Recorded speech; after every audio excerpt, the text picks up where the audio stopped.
नमस्कार, आप देख रहे हैं मध्य प्रदेश और छत्तीसगढ़ का number 1 news channel IBC 24 MPCG 2020 में बहुत बहुत स्वागत है आप सभी का। मैं हूं आप सभी के साथ रचना नितेश और मैं हूं आपके साथ अविनाश कर और मैं आपको बताऊंगा मध्य प्रदेश की खबरें और मैं आपको छत्तीसगढ़ की तमाम खबरों से करूंगी अपडेट। तो चलिए शुरुआत करते हैं इस बुलेटिन की।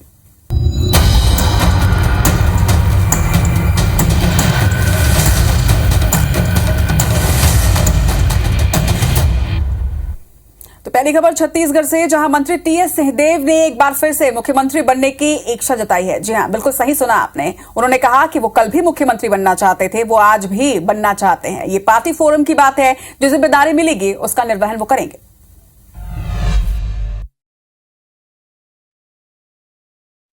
मुख्यमंत्री तो मैं आज भी बनना चाहता हूं, पहले भी बनना चाहता था। मैं मुख्यमंत्री क्यों नहीं बनना चाहूँगा? मुझे लगता है कि मुझ में कुछ सीमित हैं लेकिन कुछ क्षमताएं हैं। मुझे लगता है कि मैं लोगों के संपर्क में हूँ। मुझे लगता है कि मैं भी छत्तीसगढ़ के लिए काम कर सकता हूँ। तो अगर मौका मिलता तो मैं क्यों नहीं मुख्यमंत्री बनना चाहता। इधर MP के पूर्व मुख्यमंत्री और कांग्रेस के वरिष्ठ नेता दिग्विजय सिंह बड़वानी पहुंचे। इस दौरान उन्होंने राहुल गांधी की संसद सदस्यता खत्म करने के फैसले पर सवाल खड़े किए। दिग्विजय सिंह ने कहा कि ये लोग राहुल गांधी को डराना चाहते हैं, लेकिन वो परिवार अंग्रेजों की लड़ाई में कई महीनों जेल रहा लेकिन डरा नहीं। MP के पूर्व CM ने कहा कि राहुल को पहले ED के सामने पेश किया गया, CBI की धौंस दिखाई गई, लेकिन वो डरने वाले नहीं हैं। दिग्विजय सिंह ने कहा कि अल्पसंख्यकों के खिलाफ जो बयान देते हैं उन पर सख्ती से कार्रवाई होनी चाहिए।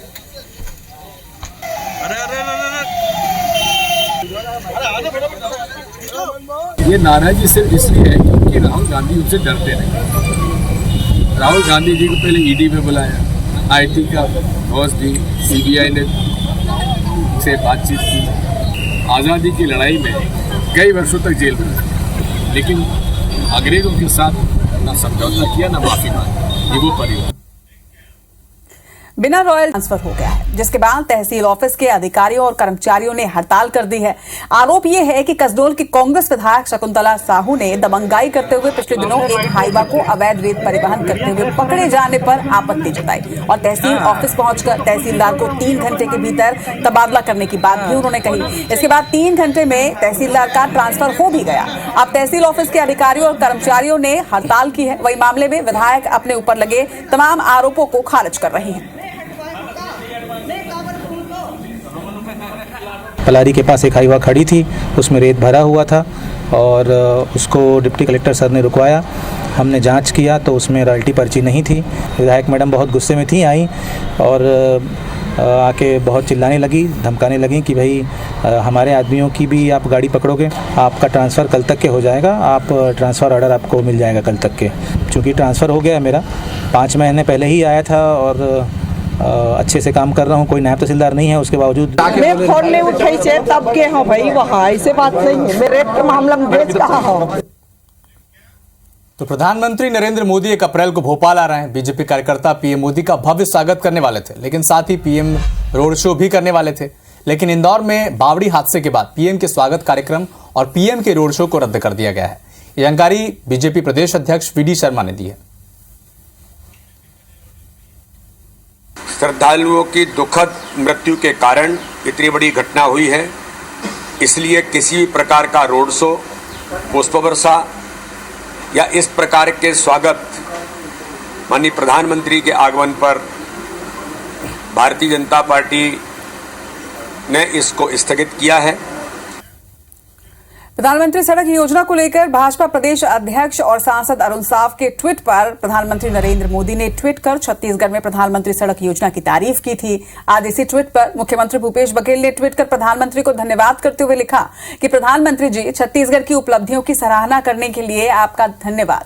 मुख्यमंत्री ने लिखा कि हमने सड़कों के निर्माण कार्य को प्राथमिकता के साथ किया है। 6000 किलोमीटर लक्ष्य में 5436 किलोमीटर का काम पूरा भी किया जा चुका है। वहीं CM ने अपने दूसरे ट्वीट में PM को ये लिखा कि आपसे अनुरोध है, छत्तीसगढ़ के हिस्से की रुकी हुई राशि को जारी करवा दें ताकि छत्तीसगढ़ में और भी काम तेजी से हो सके।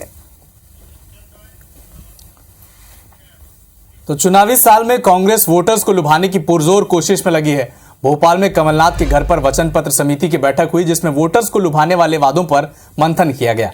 और कई फैसलों पर मुहर भी लगी।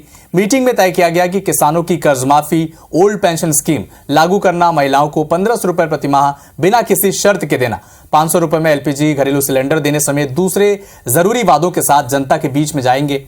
बैठक में कांग्रेस की कई वरिष्ठ नेता शामिल हुए और उनकी रायशुमारी के बाद जरूरी वादों पर मुहर लगी।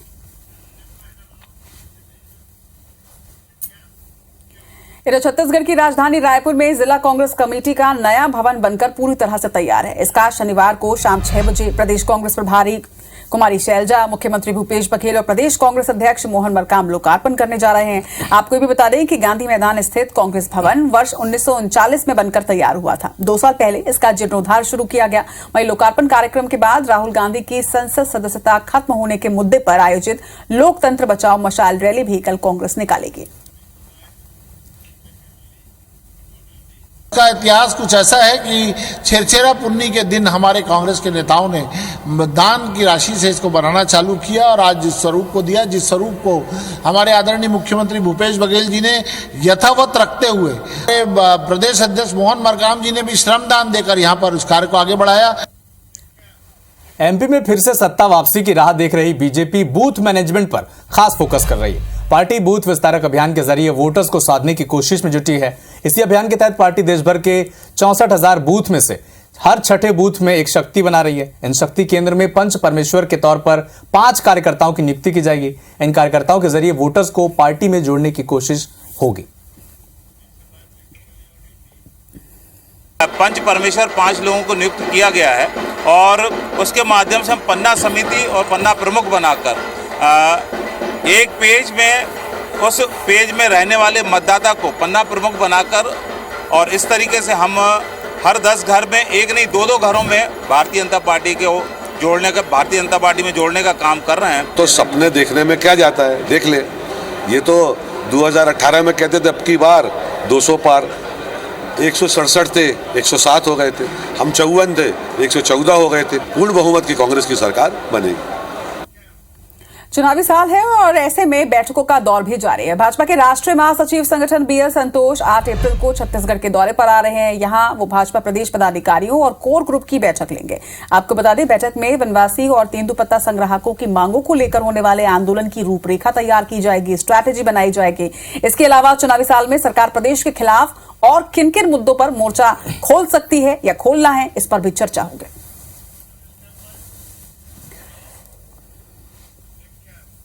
नलों के बिलों की माफी के बाद अब ग्वालियर की मेयर शोभा सिकरवार ने संपत्ति कर में गार्बेज शुल्क को 50% कम कर दिया है। धार्मिक स्थलों पर लगने वाले टैक्स को भी माफ कर दिया है। एमआईसी की टीम और निगम के अफसरों ने बैठक के बाद यह फैसला लिया। इस प्रस्ताव को अब नगर निगम परिषद की बैठक में भेजा जाएगा। अगर इस प्रस्ताव को स्वीकृति मिल जाती है तो लोगों को बड़ी राहत मिलेगी। सबसे बड़ा तो शहरवासियों को जो गार्बेज शुल्क से राहत दी गई है और ये हमने एमआईसी में पास करके परिषद के लिए भेज दिया गया है। आज सबसे बड़ा जो फैसला था शहरवासियों को लेकर, जो गार्बेज शुल्क लगाया गया था उसमें कमी की गई है। इससे लोगों पे ज़्यादा भार नहीं पड़ेगा और दूसरा जो धार्मिक स्थल हैं उन पर जो कर लगाया गया था उनको पूरी तरह से कर मुक्त कर दिया गया है।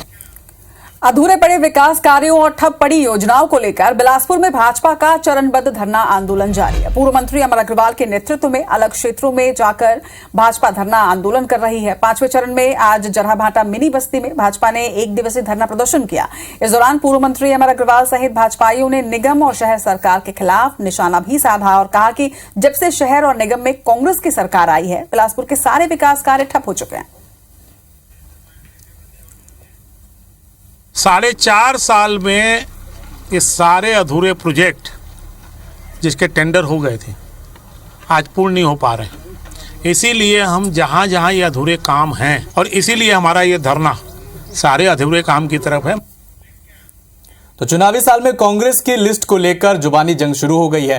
दरअसल जबलपुर में कांग्रेस विधायक तरुण भनोत ने एक बयान देकर सभी को चौंका दिया। भनोत का कहना है कि एमपी में अधिकारियों का गिरोह संस्थागत भ्रष्टाचार कर रहा है, जिसमें सरकार की मिली भगत भी शामिल है। कांग्रेस ऐसे सभी अधिकारियों की लिस्ट बना रही है जो भ्रष्टाचार में लिप्त हैं। मनोज ने दावा किया कि 6 महीने बाद कांग्रेस सत्ता में आएगी और ऐसे अफसरों पर कार्रवाई की जाएगी। चुनिंदा भ्रष्ट अधिकारी वो बहुत खुश हैं आपकी सरकार में, जो जनता का खून चूस रहे हैं। जो पोस्टिंग का पैसा भोपाल में दे के आते, मनचाही पोस्टिंग लेते, फिर जनता को लूटते। पर हम भी उनको बताना चाहते हैं, हम भी उनकी लिस्ट बना रहे हैं। जो आम जनता बता रही है कि ये भ्रष्टाचार में अधिकारी लिप्त है, कर्मचारी लिप्त है और उनकी संख्या कम है, पर वो सबके ऊपर हावी है, हम भी उनकी लिस्ट बना रहे हैं। वो दहशत का माहौल अधिकारियों पर डालकर वो ये चाह रहे हैं कि अधिकारी डर जाए और ये बार बार साबित करना कि हमारी सरकार आ रही, हम देख लेंगे। ये एक डर और दहशत का माहौल पूरे प्रदेश में फैलाने की जो उनकी कवायद चल रही है, उसमें वो सफल नहीं हो पाएंगे। 37 साल की आईपीएस सर्विस के बाद छत्तीसगढ़ के पूर्व डीजीपी और डीजी ईओडब्ल्यू और एसीबी डीएम अवस्थी आज रिटायर हुए। इस मौके पर आईबीसी 24 से खास बातचीत के दौरान उन्होंने कहा कि डकैतों और नक्सलियों के खिलाफ ऑपरेशन उनके लिए बड़ी चुनौती यहां रही। डीएम अवस्थी से बातचीत की हमारे संवाददाता राजेश मिश्रा ने।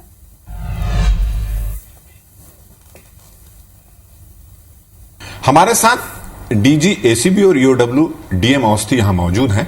आज उनके पुलिस सर्विस का आखिरी दिन है। उन्होंने बहुत से महत्वपूर्ण पदों पर अपना कार्य किया है और महत्वपूर्ण पदों पर है, तो आज उनसे हम बात करते हैं। अगर बात करें तो आपने बहुत महत्वपूर्ण विषयों पर मतलब उस पर काम किया है। सबसे सुकून देने वाला काम आपको कौन सा लगा? देखिए 37 साल की आईपीएस की नौकरी में जो पुलिस की नौकरी है उसमें हर दिन सुकून देने वाला होता है, क्योंकि आप किसी न किसी की मदद कर रहे होते हैं एज ए पुलिस ऑफिसर, चाहे जनता हो पब्लिक हो।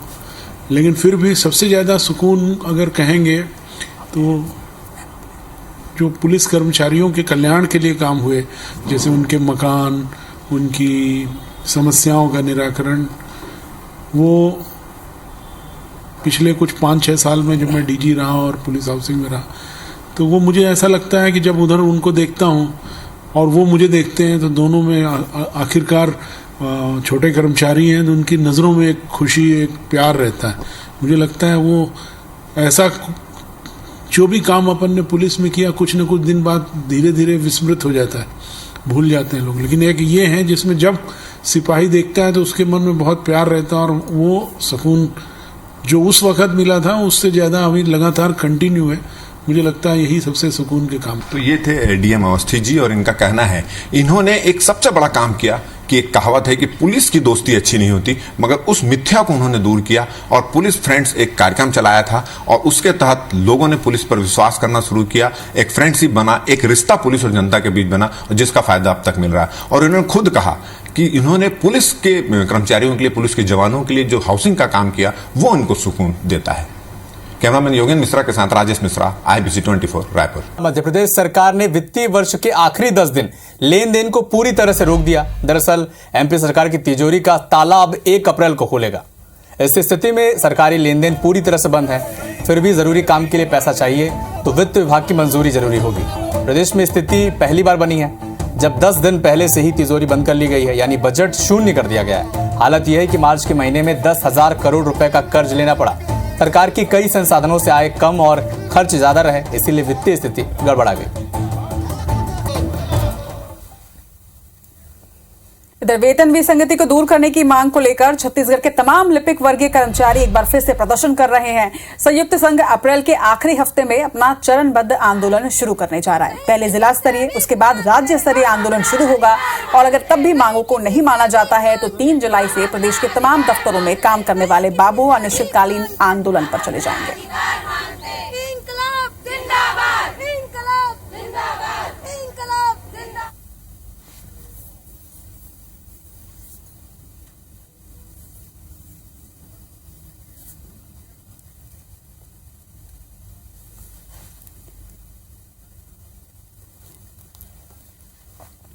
खबर रायगढ़ से, जहां शहर के सबसे बड़े बाजार संजय मार्केट के निर्माण की योजना एक बार फिर से अधर में लटकती नजर आ रही है। योजना के लिए 14 करोड़ की राशि स्वीकृत जरूर हुई, लेकिन नगर निगम समय पर वर्क ऑर्डर जारी ही नहीं कर पाया। इधर वित्तीय वर्ष समाप्त होने के बाद मार्केट के लिए राशि स्वीकृत कराने में नगर निगम को फिर से एक बार मशक्कत करनी पड़ेगी, जिसमें 4 से 6 महीने और लगेंगे और ऐसे में यह योजना फिर से लेट लतीफी का शिकार हो चुकी है।